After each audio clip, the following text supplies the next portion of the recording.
ओम तब कथामृतम तप्त जीवनम कविभिरीरितम कल्मषापहम श्रवण मंगलम श्रीमदाततम भुवि गृह्णन्ति ये भूरिदा जनः। श्रीमा कथित শ্রী শ্রীরামকৃষ্ণ কথামৃত পাঠ। ভক্ত সঙ্গে শ্রীরামকৃষ্ণ, ষষ্ঠ পরিচ্ছেদ, 1883, 22 এপ্রিল।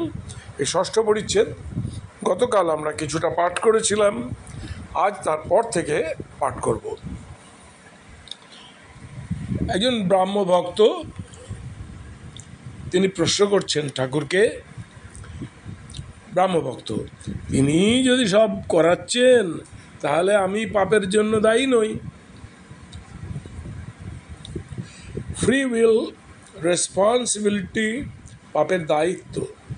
শ্রীরামকৃষ্ণ সহাস্যে, দুর্যোধন ওই কথা বলেছিল, ত্বয়া ঋষিকেশ হৃদয় স্থিতেন যথা নিযুক্তোস্মি তথা করোমি। যার ঠিক বিশ্বাস ঈশ্বরই কর্তা আর আমি অকর্তা, তার পাপ কার্য হয় না। যে নাচতে ঠিক শিখেছে তার বেতালে পা পড়ে না। অন্তর শুদ্ধ না হলে ঈশ্বর আছেন বলে বিশ্বাসই হয় না। ঠাকুর উপাসনা গৃহে সমবেত লোকগুলিকে দেখিতেছেন ও বলিতেছেন, মাঝে মাঝে এরূপ একসঙ্গে ঈশ্বর চিন্তা ও তাহার নাম গুণকীর্তন করা খুব ভালো। তবে সংসারী লোকেদের ঈশ্বরে অনুরাগ ক্ষণিক, যেমন তপ্ত লৌহে জলে ছিটে দিলে জল তাতে যতক্ষণ থাকে। ব্রহ্ম উপাসনা ও শ্রীরামকৃষ্ণ। এইবার উপাসনা আরম্ভ হইল। উপাসনার বৃহৎ প্রকোষ্ঠ ব্রাহ্ম ভক্তে পরিপূর্ণ হইল। কয়েকটি ব্রাহ্মিকা ঘরের উত্তর দিকে চেয়ারে আসিয়া বসিলেন, হাতে সঙ্গীত পুস্তক, পিয়ানো ও হারমোনিয়াম সংযোগে ব্রহ্মসঙ্গীত গীত হইতে লাগিল। সঙ্গীত শুনিয়া ঠাকুরের আনন্দের সীমা রহিল না। ক্রমে উদ্বোধন, প্রার্থনা, উপাসনা। বেদিতে উপবিষ্ট আচার্যগণ বেদ হইতে মন্ত্রপাঠ করিতে লাগিলেন। ওং পিতা নো অসি পিতা নো বোধি নমস্তে অস্তু মা মা হিংসি। তুমি আমাদের পিতা, আমাদের সদ্বুদ্ধি দাও। তোমাকে নমস্কার, আমাদিওকে বিনাশ করিও না। ব্রাহ্মভক্তেরা সমস্বরে আচার্যের সহিত বলিতেছেন, ওং সত্যং জ্ঞানম অনন্তং ব্রহ্ম আনন্দ রূপম অমৃতং যদ বিভাতি শান্তং শিবম অদ্বৈতম শুদ্ধম অপাপবিদ্ধম।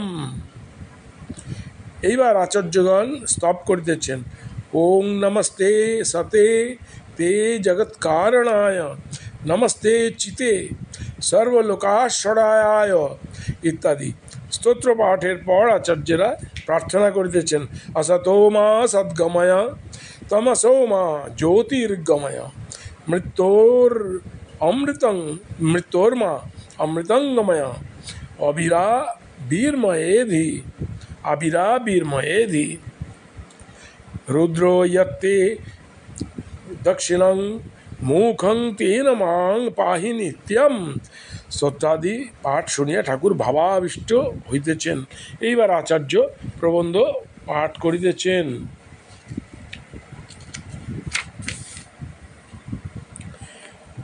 অক্রোধ, পরমানন্দ, শ্রীরামকৃষ্ণ, অহেতুক কৃপা সিন্ধু। উপাসনা হইয়া গেল। ভক্তদের লুচি মিষ্টি আদি খাওয়াইবার উদ্যোগ হইতেছে। ব্রাহ্মভক্তেরা অধিকাংশই নিচের প্রাঙ্গণে ও বারান্দায় বায়ু সেবন করিতেছেন। রাত 9টা হইল, ঠাকুরের দক্ষিণেশ্বর মন্দিরে ফিরে যাইতে হইবে। গৃহস্বামীরা আহুত সংসারী ভক্তদের লইয়া খাতির করিতে এত ব্যতিব্যস্ত হইয়াছেন যে ঠাকুরের আর কোনো সংবাদ লইতে পারিতেছেন না। শ্রীরামকৃষ্ণ রাখাল প্রভৃতির প্রতি, কিরে কেউ ডাকে না যে রে?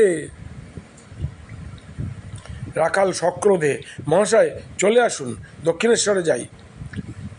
শ্রীরামকৃষ্ণ সহাস্যে, আরে রোষ রোষ, গাড়ি ভাড়া 3 টাকা 2 আনা কে দেবে? রোগ করলেই হয় না, পয়সা নাই আবার ফাঁকা রোগ, এত রাত্রে খাই কোথা? অনেকক্ষণ পরে শোনা গেল পাতা হইয়াছে। সব ভক্তদের এককালে আহ্বান করা হইল। সেই ভিড়ে ঠাকুর রাখাল প্রভৃতির সঙ্গে দোতলায় জলযোগ করিতে চলিলেন। যেটাতে বসিবার জায়গা পাওয়া যাইতেছে না, অনেক কষ্টে ঠাকুরকে একধারে বসানো হইল। স্থানটি অপরিষ্কার। একজন রন্ধনী ব্রাহ্মণী তরকারি পরিবেশন করিল। ঠাকুরের তরকারি খাইতে প্রবৃত্তি হইল না। তিনি নুন টাকনা দিয়া লুচি খাইলেন ও কিঞ্চিত মিষ্টান্ন গ্রহণ করিলেন। ঠাকুর দয়া সিন্ধু, গৃহস্বামীদের ছোকরা বয়স, তাহারা তাহার পূজা করিতে জানে না বলিয়া তিনি কেন বিরক্ত হইবেন? তিনি না খাইয়া চলিয়া গেলে যে তাদের অমঙ্গল হইবে, আর তাহারা ঈশ্বরকে উদ্দেশ্য করিয়াই এই সমস্ত আয়োজন করিয়াছে। আহারান্তে ঠাকুর গাড়িতে উঠিলেন। গাড়ি ভাড়া কে দিবে? গৃহস্বামীদের দেখতেই পাওয়া যাচ্ছে না। ঠাকুর গাড়ি ভাড়া সম্বন্ধে ভক্তদের কাছে আনন্দ করিতে করিতে গল্প করিয়াছিলেন। গাড়ি ভাড়া চাইতে গেল, তা প্রথমে হাঁকিয়ে দিলে, তারপর অনেক কষ্টে 3 টাকা পাওয়া গেল। 2 আনা আর দিলে না, বলে ওইতেই হবে। আজ ষষ্ঠ পরিচ্ছেদ পাঠ এখানেই সমাপ্ত হলো। নমস্কার। অগ্নিরঞ্জনম নিত্যমনন্ত রূপম ভক্তানুকম্পা ধৃত বিগ্রহং বৈ ঈশাবতারং পরমেশমিড্ঢম তং রামকৃষ্ণং শিরসা নমামঃ।